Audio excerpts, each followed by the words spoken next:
જય માતાજી મિત્રો, સ્વાગત છે અમારી આ જય બાબારી GJ08 ચેનલમાં। તો મિત્રો આજે અમે જઈ રહ્યા છીએ દશામાના મંદિરે દર્શન કરવા માટે। તો અમે દર્શન કરશું, તમને પણ વિડીયોમાં દર્શન કરાવશું। તો મિત્રો વિડીયો આ પૂરેપૂરું જોજો।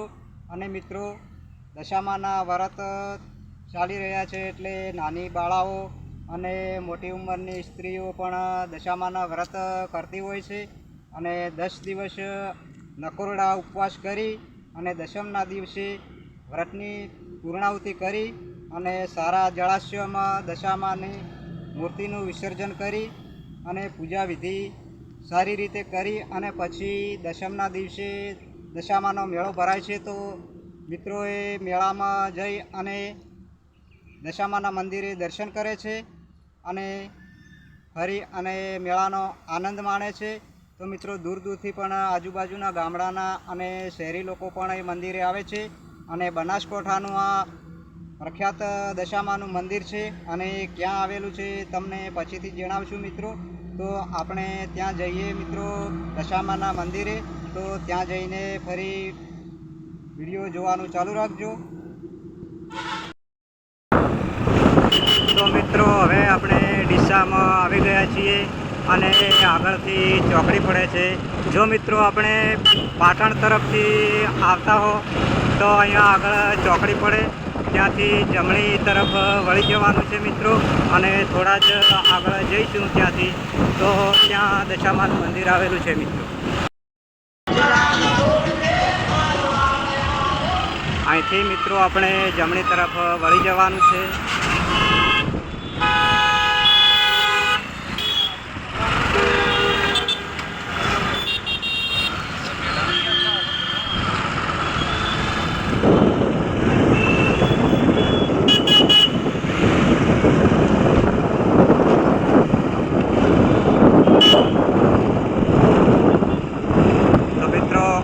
હવે થોડે જ દૂર આ મંદિર આવેલું છે।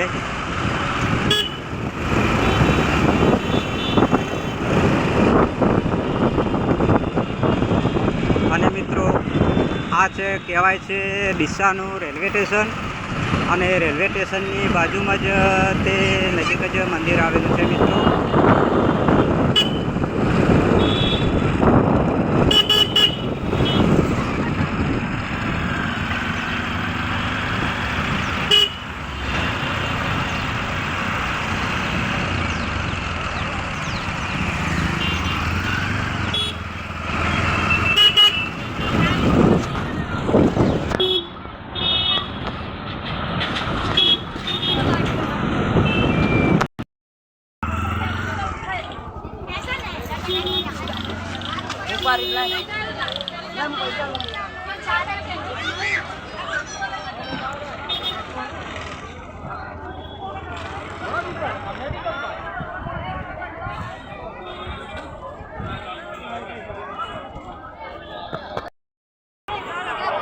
મિત્રો આ પણ જોઈ લો, નાના બાળકોને મનોરંજન કરવા માટેની ફરતી ગાડીઓવાળી ચકરડી છે મિત્રો। તો એ પણ જોઈ લો મિત્રો। અહીંયા પ્રસાદ પણ તમને વ્યાજબી ભાવે મળી રહેશે। જોઈ લો મિત્રો, પ્રસાદની પણ અહીંયા દુકાનો છે।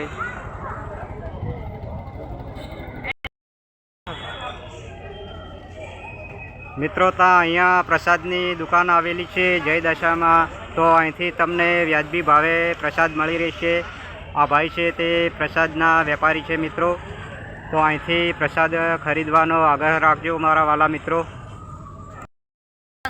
તો મિત્રો અહીંથી હવે નજીકમાં જ દશામાનું મંદિર આવેલું છે, તો વિડીયો જોવાનું ચાલુ રાખજો। હવે આપણે જઈએ મંદિર તરફ મિત્રો। અને મંદિર તરફ જતા રસ્તાની બંને બાજુ અસંખ્ય નાની મોટી દુકાનો આવેલી છે મિત્રો। તો વિડીયો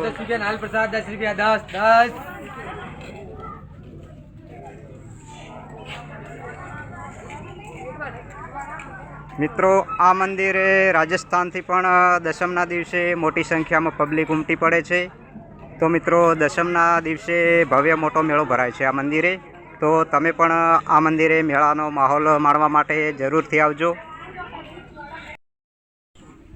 મિત્રો અહીંયા સરસ મજાનું આયોજન ને બધું ગોઠવેલું છે તે જોઈ લો.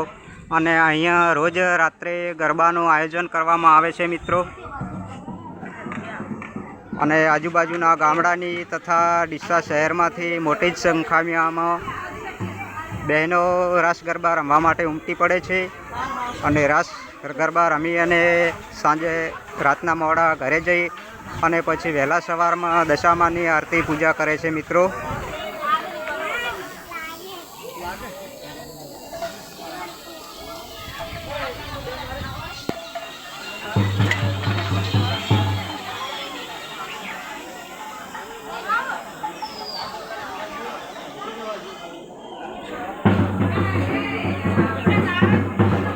મિત્રો અહીંયા સાઉન્ડ પણ ગોઠવેલું છે તે જોઈ લો.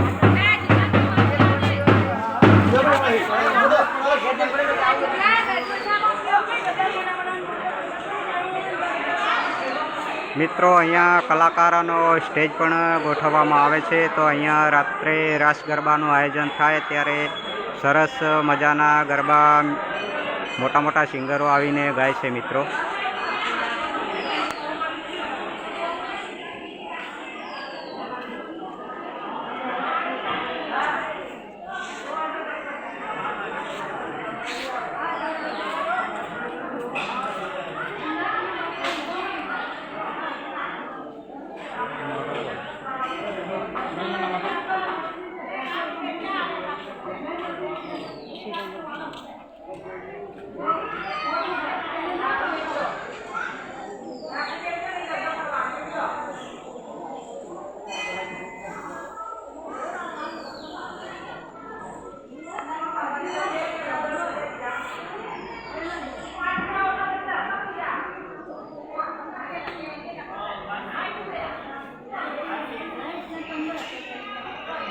તો હવે મિત્રો આપણે મંદિર નજીક જ આવી ગયા છીએ અને માતાજીના દર્શન કરી લઈએ મિત્રો.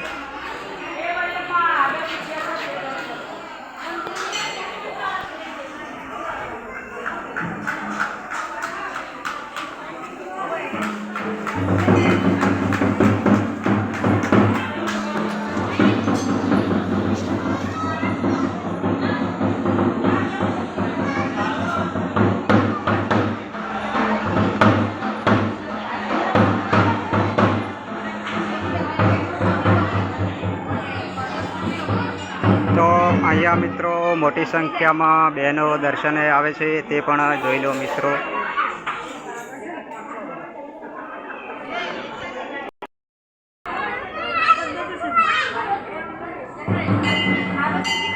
મિત્રો મંદિરમાં પ્રવેશતા પહેલાં જ પ્રસાદની દુકાન આવે છે. તો અહીંથી પ્રસાદ ખરીદવાનો પણ આગ્રહ રાખો મિત્રો.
તો મિત્રો આ છે દશામાનું મંદિર.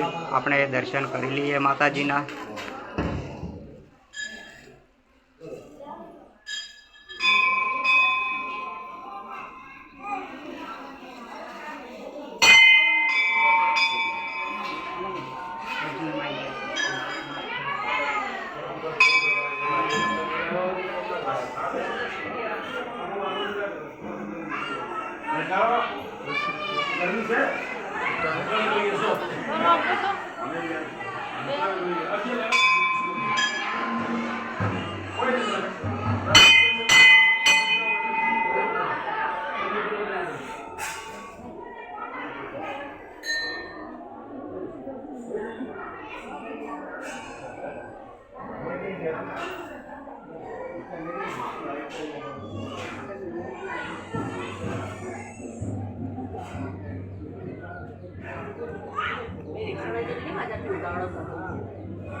તો મિત્રો હવે આપણે દશામાના દર્શન કરી લીધા. મિત્રો ડીસાનું પ્રખ્યાત મંદિર છે આ, અને દૂર દૂરથી ખૂબ જ મોટી સંખ્યામાં બહેનો તથા યુવાનો તથા વડીલો તથા માતાઓ ધામધૂમથી અહીંયા મેળાનો માહોલ માણે છે અને દર્શન કરી ધન્યતા અનુભવે છે. તો દશામાં સૌ બહેનોના મનોકામના પૂર્ણ કરે એવી આપણે દર્શક મિત્રો દશામાને બે હાથ જોડીને પ્રાર્થના કરીએ છીએ કે દશામાં સૌ બહેનોની મનોકામના પૂર્ણ કરે. તો મિત્રો આ છે ડીસાનું રેલવે સ્ટેશન, તે પણ જોઈ લો મિત્રો. તો મિત્રો આપણે હવે દશામાના દર્શન કરીને મંદિરની બહાર નીકળી ગયા છીએ અને હવે ઘરે જવાની તૈયારીમાં છે. અને આ વિડીયો આપણે આટલે જ પૂરો કરીએ છીએ. તો મિત્રો તમને કહીએ કે આ ચેનલને સબસ્ક્રાઈબ જરૂરથી કરજો મારા વિલા, અને તમને આવા સારા સારા વિડીયો જોવા મળે મિત્રો. તો એકવાર ફરી કહું છું કે સબસ્ક્રાઈબ ના કરી હોય તો કરી નાખજો મિત્રો. તો આપણો આ વિડીયો હવે પૂરો કરીએ છીએ, અને કોઈક દિવસે આવો તો આ મંદિરે અવશ્ય દર્શન કરજો. અને બહેનોને કહેવામાં પણ આવે છે કે આ ડીસાનું પ્રખ્યાત મંદિર છે. તો તમે પણ વ્રત કરતા હો તો વ્રતની ઉજવણી કર્યા પછી દશમના દિવસે અથવા તો આડે દિવસે પણ તમે દર્શન કરવા માટે જરૂરથી આવજો. તો આ વિડીયો આપણો હવે પૂરો કરીએ છીએ. જય દશામાં.